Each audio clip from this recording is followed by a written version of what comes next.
Martinetti here, just hanging out in my studio. We are kind of trying to get past this coronavirus outbreak thing. So I had some time on my hands and I wanted to go over a scenario on how I mix a metalcore production. I recorded it and produced it here in my studio at Off the Wall. And let me give you a brief background about myself. A lot of you don't know who I am, but I have great background experience. I recently worked on a project with Marcus Jadell, recording and producing the new Sunrunner record, which is hopefully coming out in the next few months or by the end of the year, 2020. And I'm here to show you how I recorded and produced and mixed a whole new project from the band called Wires. The name of the song is called I Get Red on You, and I want to explain my mixing techniques and how I get it to sound the way it does. And I will be trying to respond to comments on the video of any questions, and I can answer the best I can. Also, I'm going to post a link in the video to the final mix. Not only that, I'm also going to have all the stems available. So all of you boys and girls at home can download the stems, mix them how you want, and you could feel free to comment, post your mixes online, and I would love to hear the new mixes. So once again, here I go. We're going to dive right in. Okay, thanks. Okay, here we go. So I'm doing a live, I guess, mix deconstruction here with everybody. I am new to all this whole podcast, broadcasting, or whatever you want to call it, so just bear with me. And so basically what we're going to do today, we're going to take how I got this mix right here. No, you're not that. Back by your spec. They are like different match between you and me. I wish I could. That's the complete raw recording, and then to this final product here. No, you're not that. Back by your spec. They are like different match between you and me. I wish I could get through your head, but you might as well think better wrong. Okay, I don't know about you, but that sounds great. So let's talk about, that also has a master on it. So we're also going to explain how I mastered this. So this is what it is without the mastering.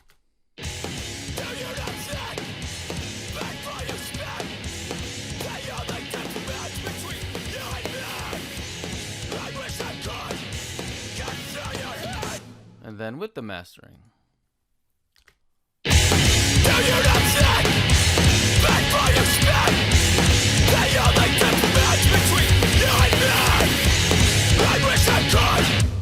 Okay, pretty cool stuff, right? So when I first started this, I started off with the guitars. For some reason, whenever most people say let's do the drums first, and they're gonna start their mix on there. For me, it depends on what kind of genre I'm working on. If I'm working on a jazzy little number, depending on the main instrument, it could be saxophone, it could be a drum kit, whatever the main instrument, what I think really defines the genre that we're working on, that's what I focus on first. For me, metal, it's always guitars. Usually after I do the guitars, I go in and I just check the relationship between guitar and kick drum, and then I also bring in the bass guitar. So let's take a look at what I did for the electric guitars.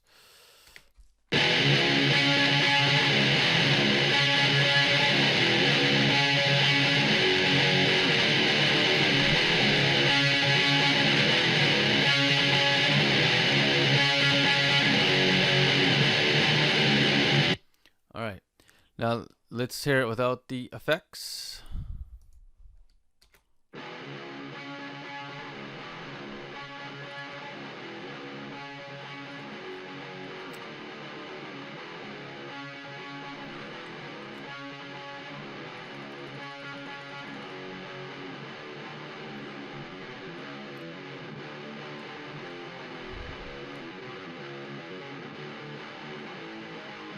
Sounds pretty good, raw recording, right? That is a double take. And let me remind you, this is a band Wires. The guitar player here is Steve. He, young kids, good band. As far as when I was young, 16, 17, I probably had no talent. At least these kids have some pretty good talent. Okay, so now let's dive in how we got to where we are on the guitars. So I'll start off with what I did first. Okay, first thing I did, well, actually, the very first thing I did was just a little gate, just kind of muted out some of the quiet passes there. Okay, so then next I have is the API EQ.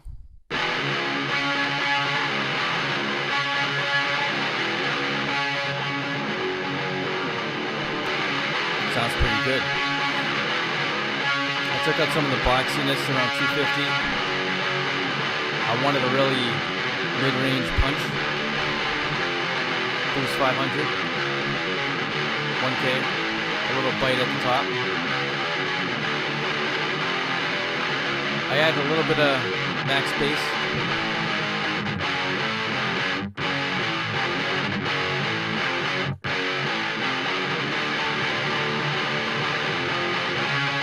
And then I want a little bit of extra crunch, considering this is kind of, hardcore metal. I want a little bit more bite.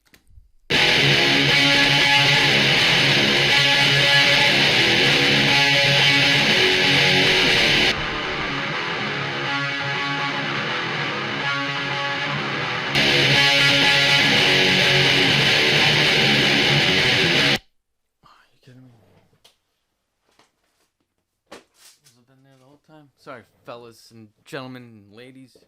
Trying to pick up my studio. I had my daughter here earlier, kind of making a mess of everything. So let's move into it. Then after that, I hit a little compressor. I add a little bit more saturation, just to kind of smoothen off the top end a little bit.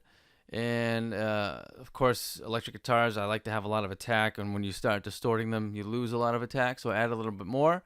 And as you can see, slow attack and fairly quick release to give it a little bit more attack. Take a listen.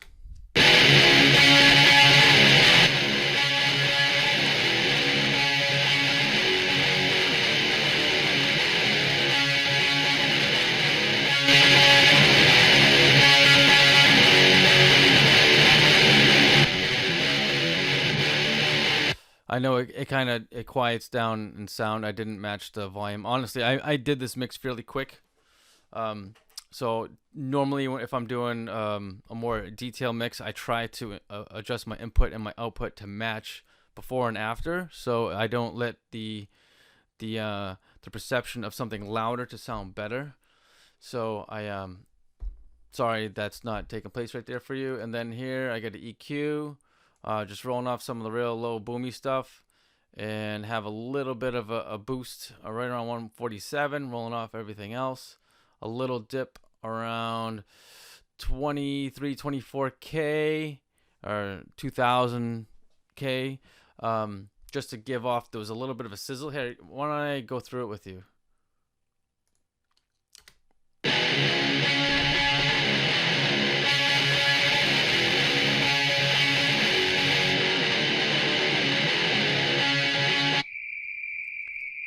I was getting rid of that. Oof.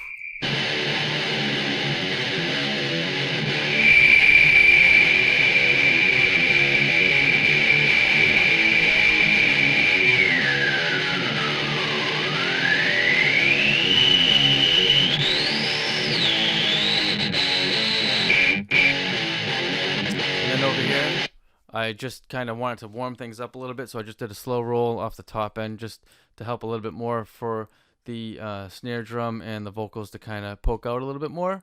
It sounded great without it, but I thought it sounded good with it too, so.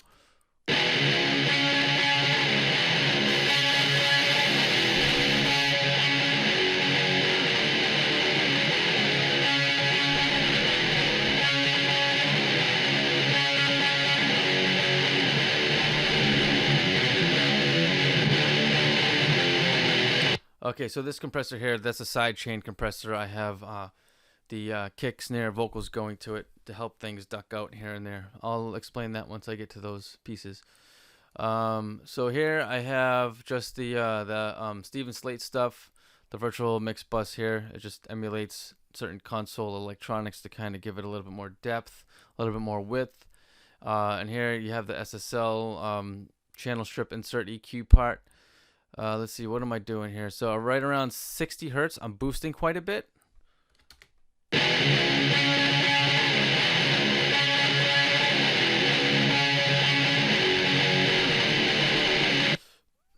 Sometimes I like to EQ things out. Have you noticed in the Fab Filter, I took out a lot of the low stuff. It gets all wobbly down there. So when I take it away, then I sort of go back and add something a little bit lower on a different style EQ and boost. I don't get that wobbly kind of sound. I get a little bit more tighter sound, which is why I do that. And that's basically it for guitar. So now that I get the guitar sound I want,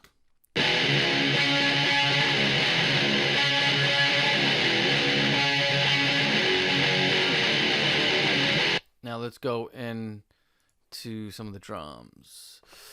So I'll explain to you the drums here. So I always start off with the kick.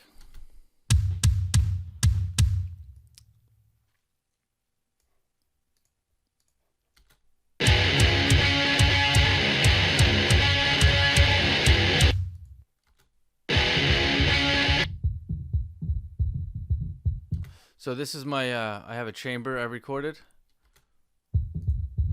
I just have the trigger on to, just for the gate. I like the gate on the trigger. And here I'm taking away everything except for the really nice, warm, low bottom stuff of it. So this is just to give it that woofer kind of movement going on here. And then I hit it again with max bass. And just to give it a little bit more punch, I added the arouser distressor here and before.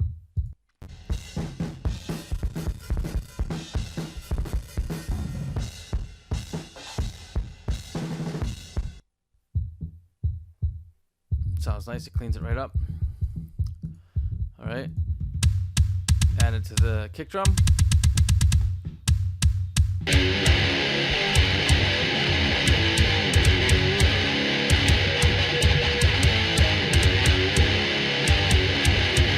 Now what I'm looking for at this point, do I hear everything clearly? Do I hear everything on the kick drum? Do I hear everything on the guitars? Is anything in the way of each other? And if there is, I try to figure out why. And in this case, everything did look pretty good. I had the EQ here. I do use trigger on these particular pieces. I personally like things with no trigger, but most clients like all the trigger. I guess you call it trigger happy. But anyways, so then I have the electric guitars and kick set. I now move on to the bass.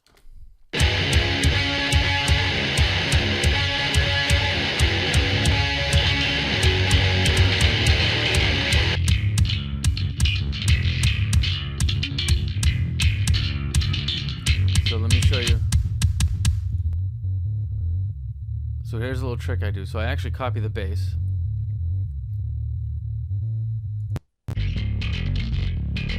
It's a raw recording, minus the master channel.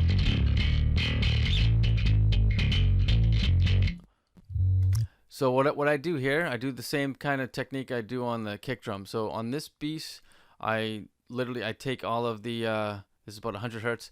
I take all of that nice bottom end of the bass guitar and I put it all onto one track and I squash it.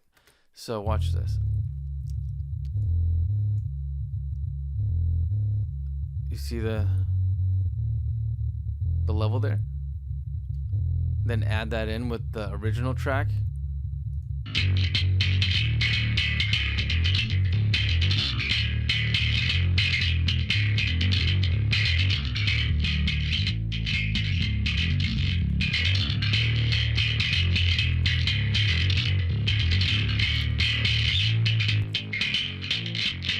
This is all I'm getting.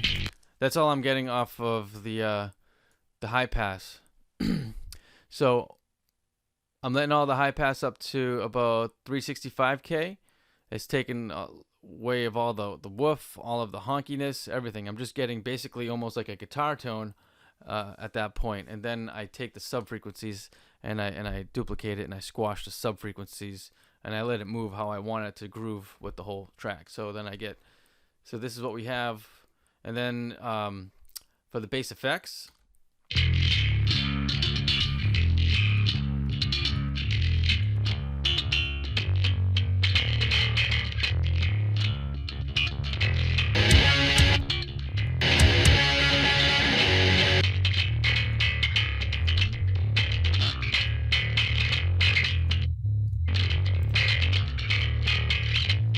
A little bit of EQ.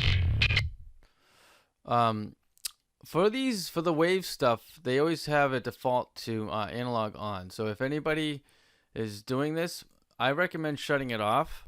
All this does is really just literally add noise to your track. I mean, it can sound cool on certain things, but when you have these, on every channel and you have them on, and then you go to put a limiter on there, you get a lot of hiss. So I would rather avoid that. If you're looking for the noise factor, I would put that in the master and not in the tracks. That's just what I would do. I mean, it sounds great to some like light jazzy things or even some classical things and stuff like that. But when you want something fast and punchy, I don't really recommend having the analog stuff on.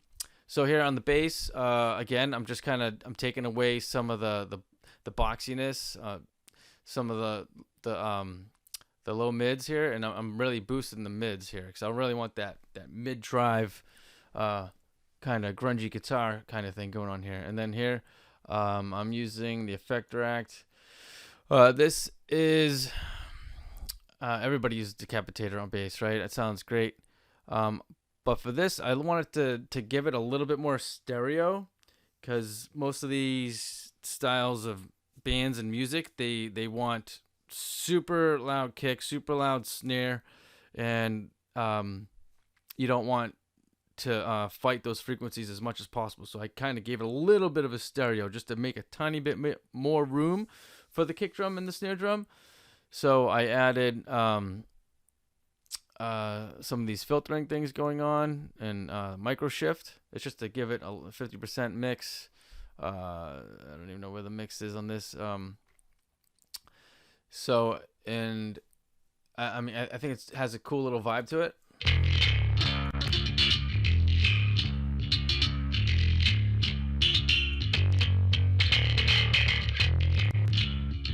Now, it sounds great without it, but adding it, you're going to notice it's going to make a little bit more room for the mix.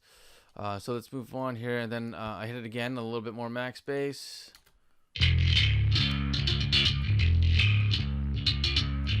Just a little bit.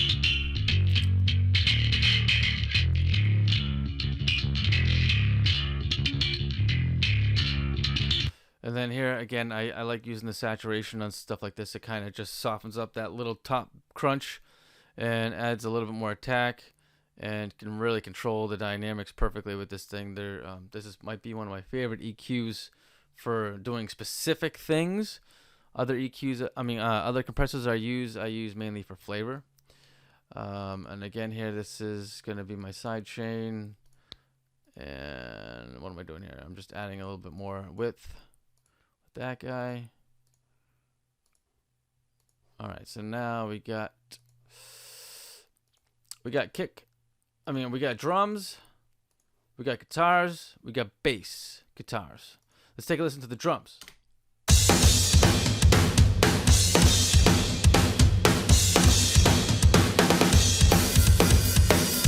And I do a little bit of parallel compression. So here, attacks all the way slow, releases all the way fast, 2-to-1 ratio. You can crank up the ratio if you want, but I thought this sounded fine with the 2-to-1. You can still hear the snap of everything.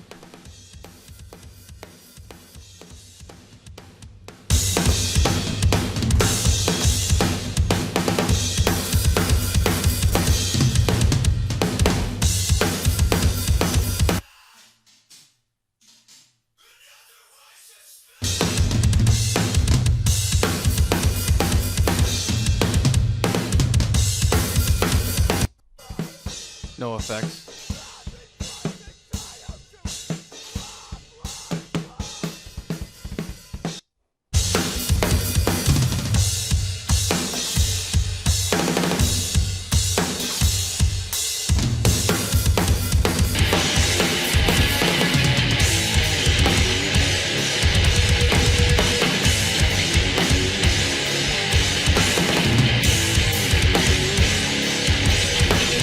It's a fairly simple mix. I don't have a lot of plugins going on. I mainly have on just a couple of the buses. I got a fair amount of plugins, nothing crazy.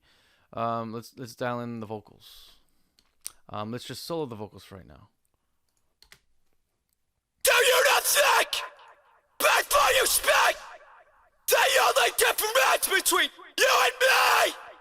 I wish I could get through your head, but you might as well be better off. Now, with it soloed, you hear a lot of delay and a lot of reverb, but when you play it in the mix, you don't really hear it that much at all. I use delays and reverbs to almost kind of help pop the vocals out a little bit. It's almost like it's like riding on its own pillow, on its own wave. It's got like its own little groove with the delay, and it's kind of help sitting it on top of the mix. So let's dive in and see what I did for the vocals. All right. Let's start off with just this.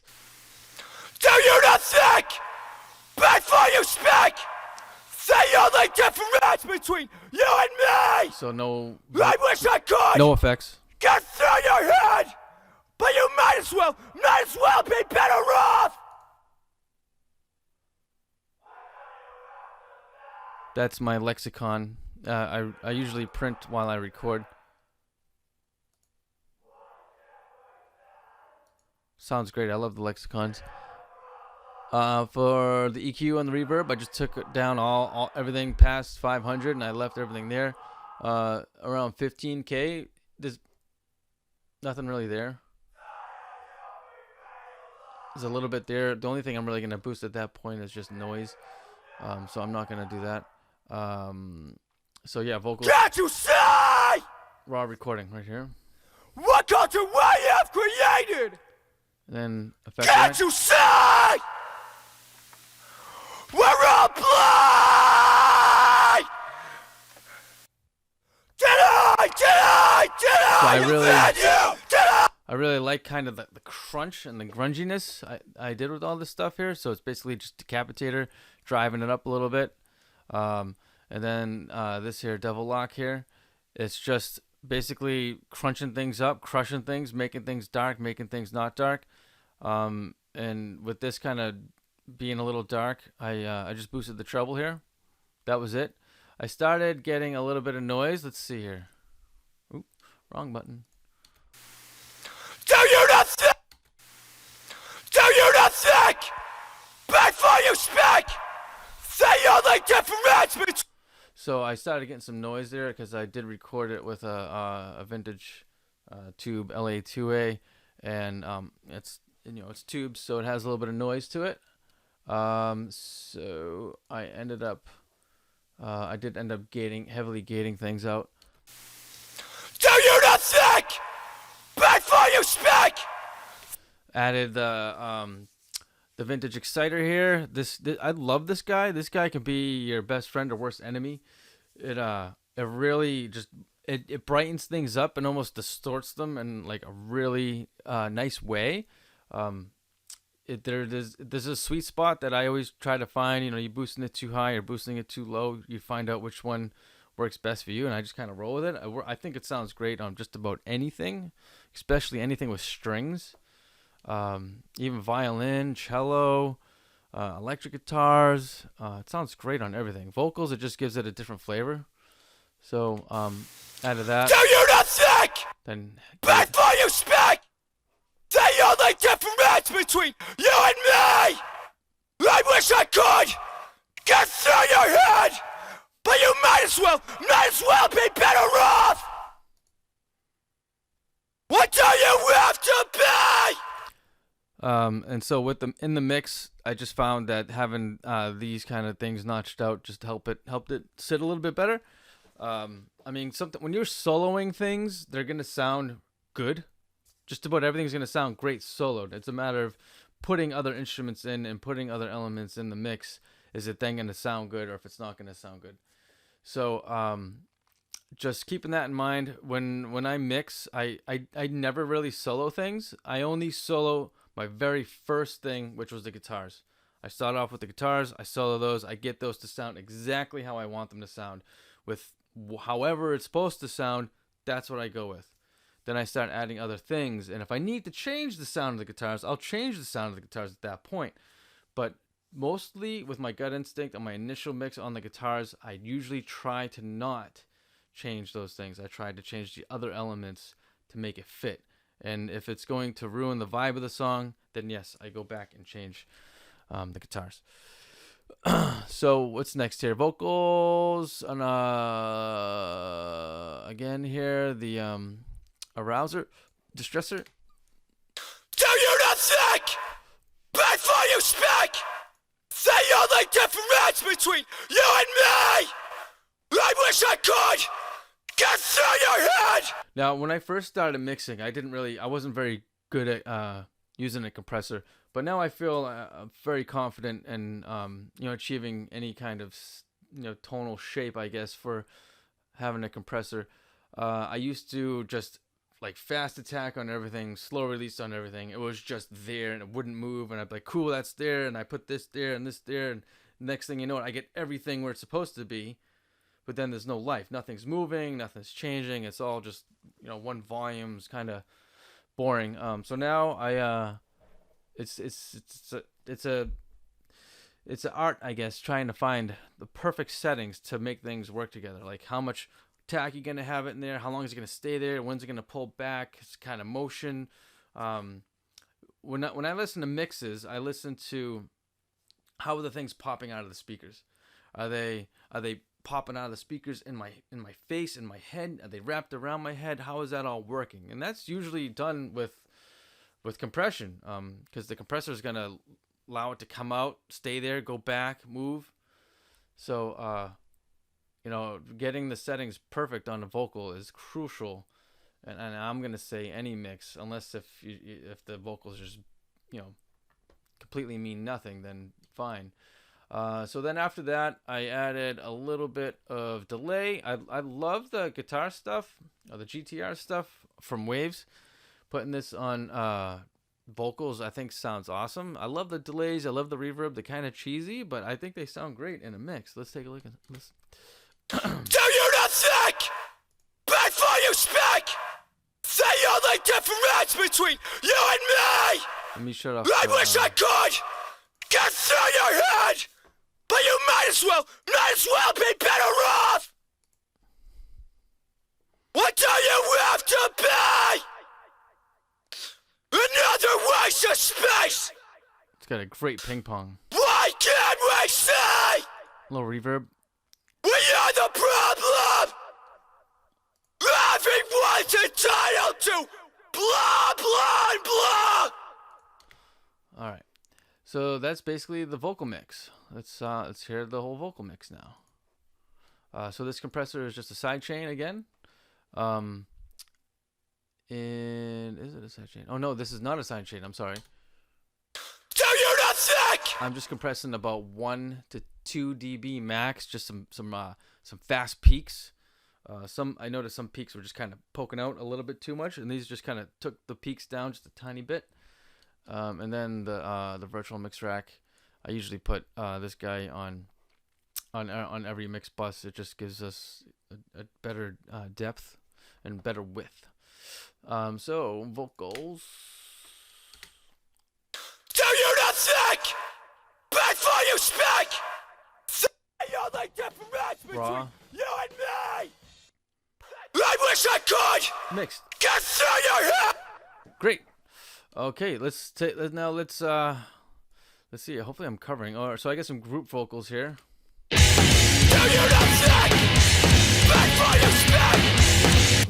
Now with like background vocals and stuff like that, if you're gonna mix them the same as your lead vocal, it's not gonna poke through the mix. You're not even gonna barely even know they're there. So I always try to distort them a little bit, and filter them, I guess I should say. I like to have them filtered. So I use this exciter almost as a filter and kind of distort the top end. It kind of helps poke through the mix here. Do you not think? Back for your spin. They are like the match between you and me.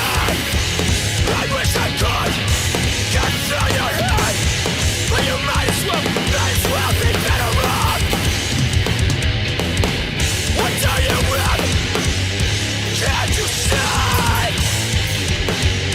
We're all blind. Did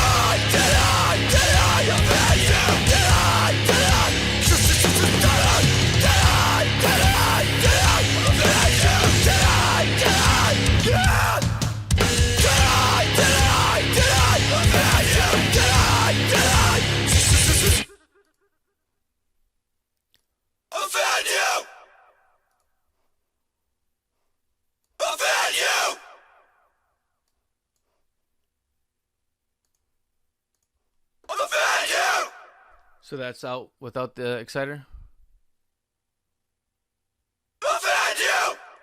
With the exciter? It's only a little subtle. It just brightens it up a little bit, kind of thing. It's almost like a filter, like I said.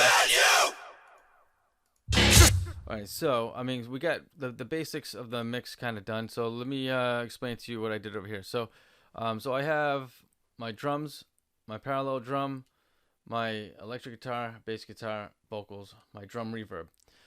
I usually take the kick and the snare and my toms, and I usually send them to a reverb. I kind of adjust how much I want, how little I want, so on and so on. And these here are going to my sidechain tinnitus. This is kind of ducking things out. So let's see if we can take a look at some of that stuff. All right, so here, compressor.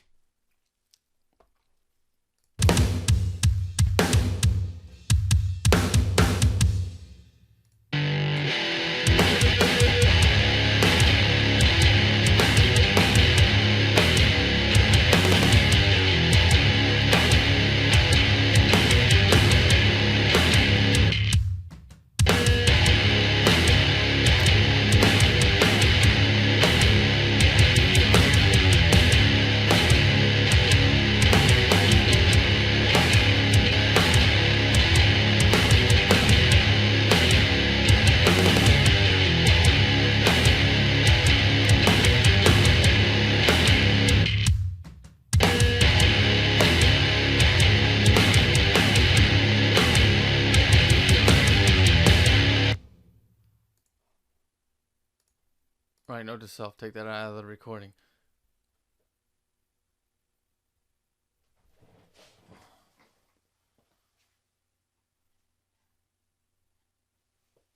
Okay, I'm back here. I don't know why. Check! I don't know why. All right, back again. I'm not sure. Sorry if my camera came off. I like I said, I'm not a pro at this kind of thing. So let's go ahead and take a look at the master. All right. All right, let's see how I started everything off.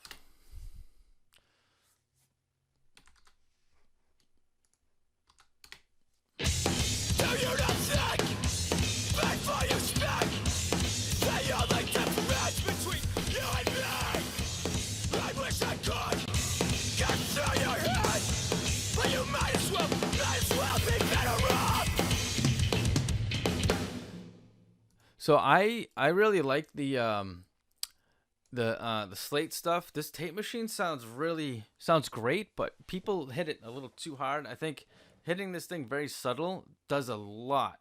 Hitting it very mediocre to heavy, I think it just destroys everything. So take a listen. So right now, I'm just barely hitting it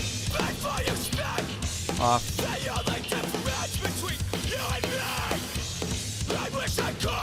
On.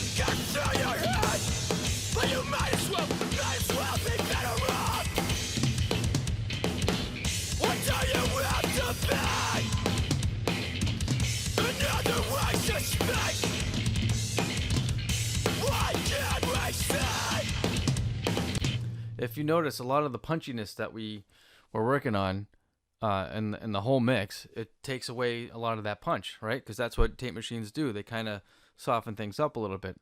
When you're doing, metal hardcore, you're not really wanting, those transients to be tamed. Keep in mind, back in the 70s, metalcore was not around, at least to my knowledge. So you're not going to want to really hit this. And I mean, just a little goes a long way for me. And then what do I have here? So this guy, I love this guy here. This is the Nls Bus. So this is basically, I forget which models these are. It's like one's a Neve, one's a like API style. This is probably the Neve. One's a SSL. One's a Neve, and one's an API style, I believe. But anyways, I had this on the spike. We can take a look at all the different settings here. But this thing sounds amazing.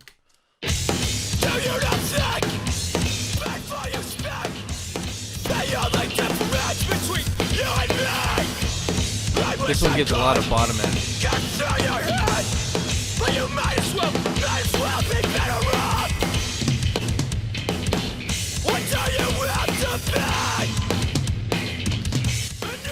And I just wanted to I took down the volume here just to kind of get it ready for my limiter. Before I hit it with the limiter, I want to make sure it sounds good without it being loud. So when I hit it with the limiter, I'm like, oh, okay, sounds great, call it a day. No, so I tried to get all of my settings to be where they are before the limiter, and then I A/B them and to see how it sounds. And if it's sounding better, I keep it. If not, I change it, and then I hit it with the limiter. So what's the next thing I have? I again hit a little bit of max bass.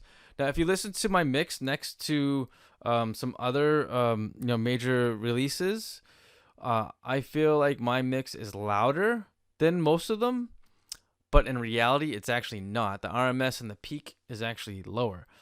So that's kind of how I mix. But they all have different flavors. They all do their own thing that they want, and some mixes are warmer, some mixes are softer. My mixes are a little bit brighter sometimes.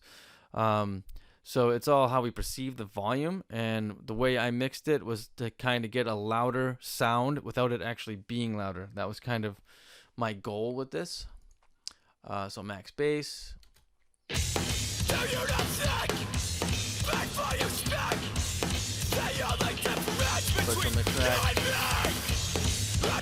Here, I just wanted to open up a little bit of top end and just add a little bit more punch in the bottom end.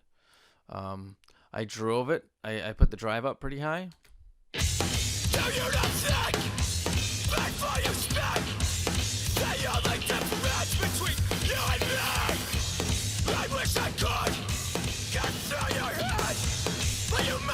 You can kind of see with this plug, it does. A lot of people, I think, can't really notice the difference. I would say maybe more beginners. But when you start really understanding audio and how it works, this thing for me, it's like night and day when you turn it on and turn it off. I think it sounds great. It just adds a little bit more width, a little more dimension to it, and it does it in a very small way where you're not going to ruin anything. You're really, the only thing you can really do with this plugin is kind of enhance it. There's really no getting bad unless you're just completely screwing it up. Okay, what's next? An EQ.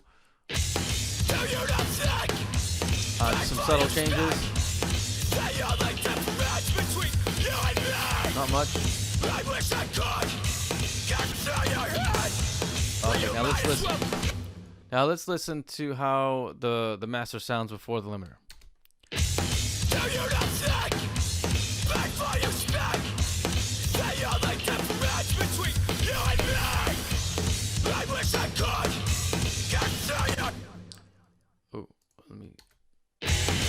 Oh, I'm sorry about that. For some reason, my guitars got muted.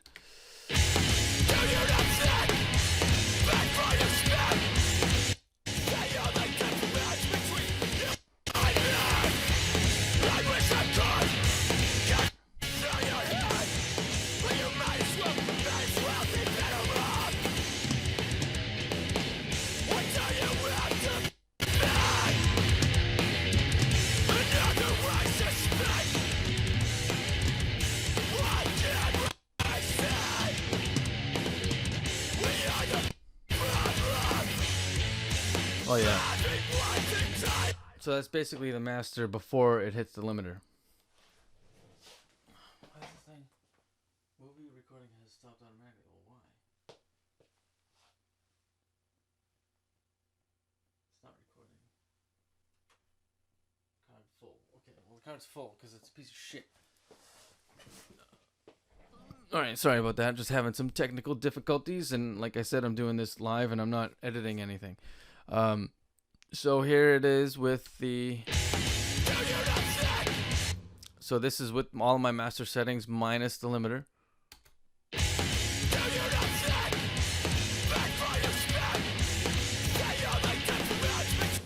Sounds great.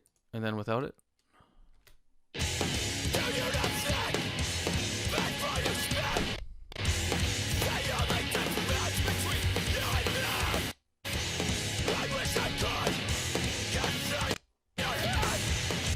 Now it sounds great with and without, but for me, with everything in, it sounds a little bit more gelled, a little bit more glued. It has a little bit more thump, a little bit more drive in the lower end, because most likely I probably took out a little bit too much at some point somewhere, and that was probably my mistake. But it's a subtle difference. So usually I notice my errors when I'm mastering. If I'm taking the EQ and sweeping through the frequencies, I notice if how good my mix is from how little EQ I have to do. If I have to do a lot of EQ, like look at this EQ here, it's a very tiny bit. So that's how I know I did a good job in my mix. If you're doing masters and all over the place, you know, chances are you should go into your track or your bus or whatever and find out the problem and fix the problem there. Now let's hear it with the final limiter.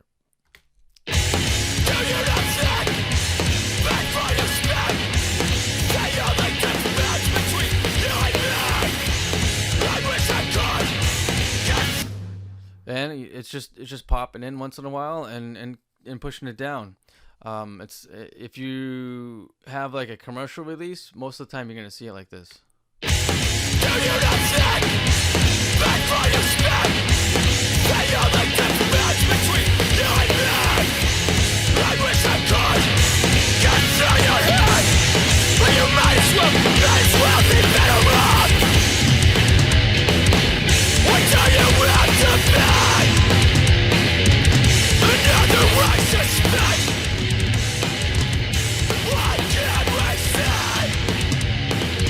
So like I said, my mix is not as loud technically as other mixes, but I believe it sounds louder than other mixes. And that's a hard goal to achieve in my opinion, and that's just my flavor. Some people might crucify me in the comments below and rip me a new one on everything here, but you know, this is what I do, this is what works for me, this is what my clients like. And that's about it for the video. Thanks everyone for watching. I hope everyone learned something from this, and I really would love to hear other people's mixes, and I would love to hear other people's feedback. I would love to learn from other people as well, so please comment something, maybe send me some tips or whatever it is. And thanks for listening. Once again, Off the Wall Studio, you can look me up offthewallstudio.com, and have a wonderful day. Thank you. Bye. Alright everybody, thank you so much for watching. I hope you learned something new today. I hope I can learn something new from all of your comments. And please reach out if you have any questions, anything. I would love to talk to you and we could just spitball back and forth ideas. And I hope everyone stays safe during this coronavirus outbreak thing. And please post your mixes, offthewallstudio.com. Check it out. Thank you.